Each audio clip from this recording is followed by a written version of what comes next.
السلام علیکم ورحمۃ اللہ وبرکاتہ۔ اللہم صلی علی سیدنا محمد النبی الامی وعلی آلہ وبارک وسلم تسلیما۔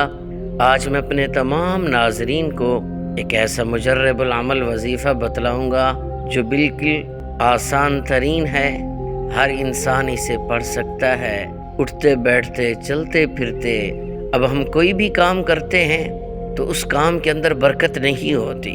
اللہ نے قرآن میں فرمایا لَإِن شَكَرْتُمْ لَأَزِيدَنَّكُمْ، اگر تم میرا شکر ادا کرو گے تو میں تمہیں اور دوں گا، وَلَإِن كَفَرْتُمْ، اور اگر آپ ناشکری کریں گے إِنَّ عَذَابِي لَشَدِيدٌ، پھر اللہ تعالیٰ نے اس کا سخت حکم دیا کہ میرا عذاب سخت ہے، شدید ہے۔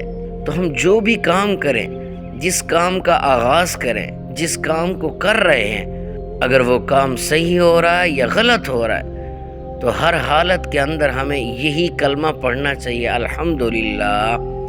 کوئی کام کر رہے ہیں تو ہم کہیں الحمدللہ، کوئی چیز کھا لی ہے، کوئی چیز پی لی ہے تو کہیں الحمدللہ، کوئی کام ہمارا اچھا سرزد ہو گیا تو کہیں الحمدللہ۔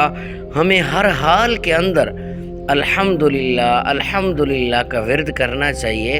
اس کام میں برکت ہوگی، اس کام میں سکون ہوگا، اس کام کے اندر جو مسائل آنے والے ہیں اللہ اسے دور فرمائیں گے۔ الحمدللہ کا مطلب بھی یہی ہے، اے اللہ ہر حال میں تیری تعریف بیان کرتا ہوں، اے اللہ ہر حالت کے اندر میں تیری حمد بیان کرتا ہوں۔ تو اس لیے ہمیں الحمدللہ کا ورد کرنا چاہیے، اٹھتے بیٹھتے چلتے پھرتے۔ دعا کریں اللہ مجھے اور آپ کو، سب مسلمانوں کو عمل کرنے کی توفیق عطا فرمائے۔ وآخر دعوانا ان الحمدللہ رب العالمین۔